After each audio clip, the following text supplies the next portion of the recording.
Good afternoon, class. Good afternoon, professor. We're about to introduce you. It's a very special human being in my life and a great warrior. And with that, this is all about for the class. It's PTSD,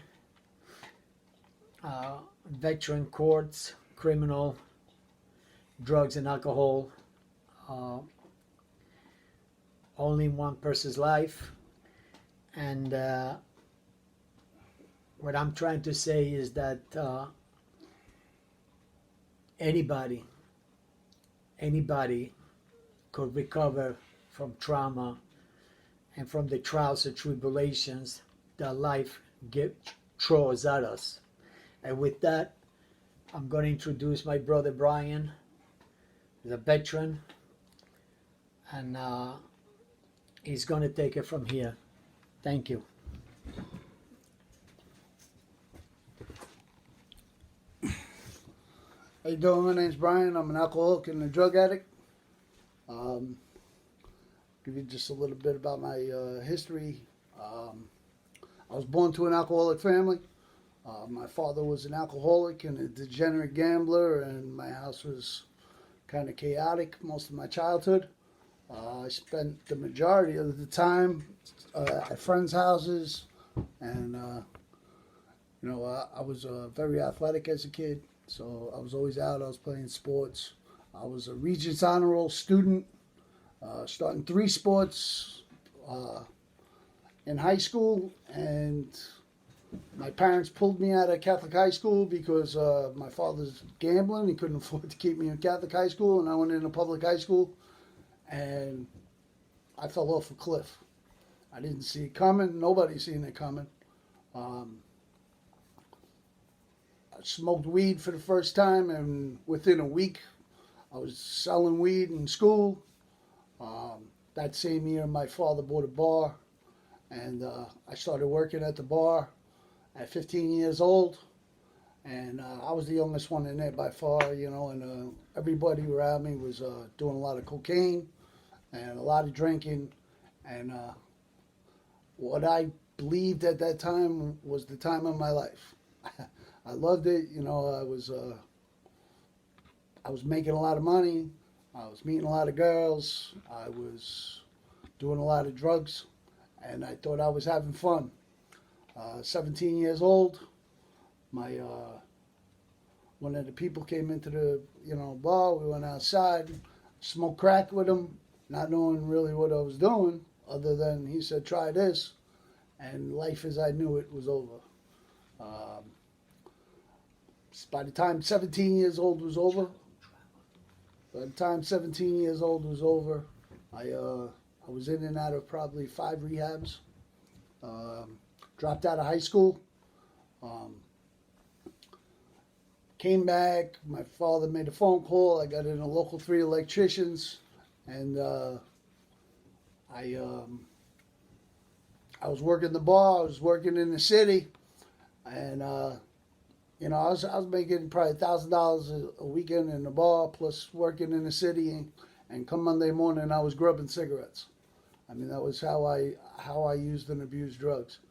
I never told my parents or never told them. My family's house was like, it came from the city, so all their friends would come down all the time in the summer and hang out, and that was the crash house and whatever. And I got molested when I was a kid by one of my father's friends, and I never told them. I never told anybody until I was 50 years old in the last rehab that I was in. I finally, I had secrets, and I had been introduced to the rooms of Alcoholics Anonymous, Narcotics Anonymous, therapy, everything else, but I would go, things would get better. Everything, I was pushing my family away, in spite of the chaos of my family. I always knew that I was loved. I never doubted that, but, my father was a different kind of guy. You know what I mean? I would come and I'd ask him for money, and he would tell me, you want to use drugs, go get a gun and go stick up the drug dealers. Leave me out of it. That was his mentality. And although my father, I'd come into money, I'd gotten after going through these programs, I got diagnosed with bipolar disorder. Didn't know what that was, but right away my family was like, "Thank God, there's a reason why he's the way he is." You know what I mean? Alcoholism wasn't considered a disease. Drug addiction wasn't considered a disease. It was considered, you're a dirtbag. At least that was the way, my family and everybody perceived it. So when I got diagnosed with bipolar, they felt like, there was more to it. But in the meantime, I had trauma that I never addressed, didn't know anything how to address it. All I knew was that I was keeping secrets. I went into local 3 electricians. It was making no sense. I'm going to school 2 nights a week. I'm bartending 3 nights a week. I'm working in construction 5 days a week, and I couldn't buy a pack of cigarettes. You know what I mean? So it was, I overly abused everything I did, and in the process, I took advantage of my family's love. I robbed from them. I did things that I could not forgive myself for, and my guilt and my shame was keeping me out there, and I would get periods of clean time just to go right back out and do the same thing over and over again. I wasn't addressing any of the reasons why I was getting high. I thought I was getting high because I liked it, and when I was ready to stop, I would stop. I ended up going into the military to run from a drug addiction. I didn't go in gung-ho USA. I really wasn't much about anything. My father was just like, "Why don't you get out of here? You're going to kill yourself." I had gotten arrested on a 1st-degree robbery, 2nd-degree assault charge. I was getting into trouble, and it really was out of character for me. That really wasn't who I was. These were just things that happened. I was hanging out with certain people that would do certain things, and I didn't want them to think I was a punk, and I wouldn't walk away, and I ended up getting caught up in shit that I normally wouldn't get caught up in. I went into the military, and right off the bat, that was the start of the Gulf War, and I woke up out of a blackout in boot camp. Almost got in a fist fight with my CC. Almost got thrown out of boot camp. Went home on leave. Went back, did the exact same things I was doing while I was always home. Then I went back to the service, and I went overseas. And I put down the drugs for the period of time that I was in the service, and my drinking really escalated. I went into the hospital 3 times for bleeding ulcers while I was in the service from drinking. I was, what was called a conflict at the time, but, I was directly responsible for the lives of over 300 people in one shot. And,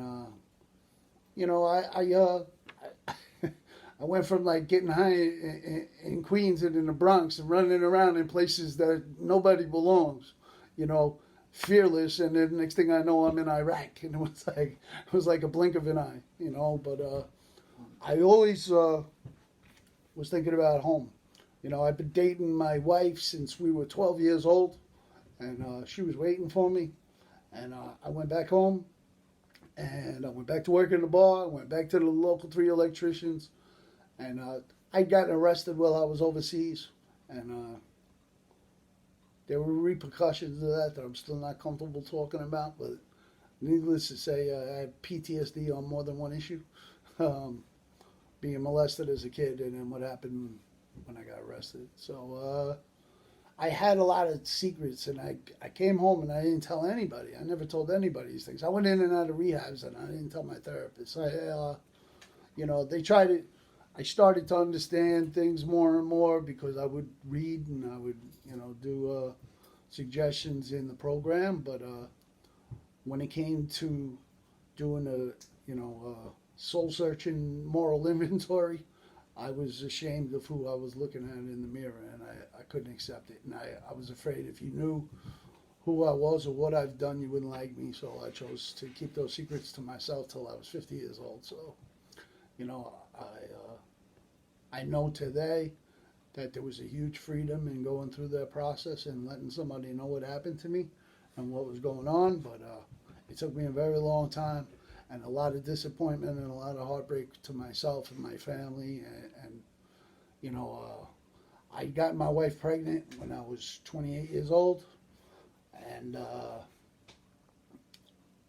that was when I wanted to stop using food. You know, I tried to stop 100 times for my mom because I didn't want to break her heart. I tried to stop for my family because I loved them and I didn't want to keep doing the things I was doing. But I truly never wanted to stop using drugs. I liked what I was doing. I just didn't like where it took me.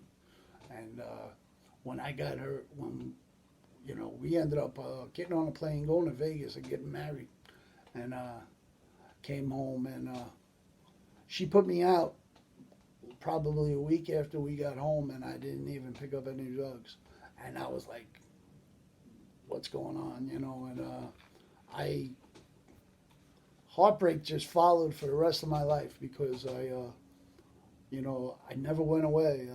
My brother-in-law was at a narcotics in the town that I grew up in, and he had every cop in the neighborhood trying to get rid of me. During these times, I've been arrested a few more times, drug possessions, this and that, in and out of jail, in and out of institutions. I started to really use the VA system. You know, when I went in there, I would try my best. I really would, and I would go out, you know, in there with good intentions. But when it came out, all the suggestions that were given to me, I piecemealed what I took and what I didn't take. I would go to meetings on a regular basis. I would stay clean for a year.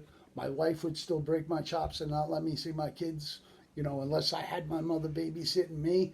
And all of these things would come back on me, and I would be like, why am I even bothering? I'm lonely, I'm heartbroken, and nothing changes whether I'm clean or getting high. But the one thing I do know is when I'm getting high, I'm not thinking about those other things. All I'm thinking about is the next one. And it was an answer. For a long time, I thought crack cocaine was my problem. Crack cocaine was never my problem. I was my problem. I used and abused everything, whether it was drugs, alcohol, women, whatever it was.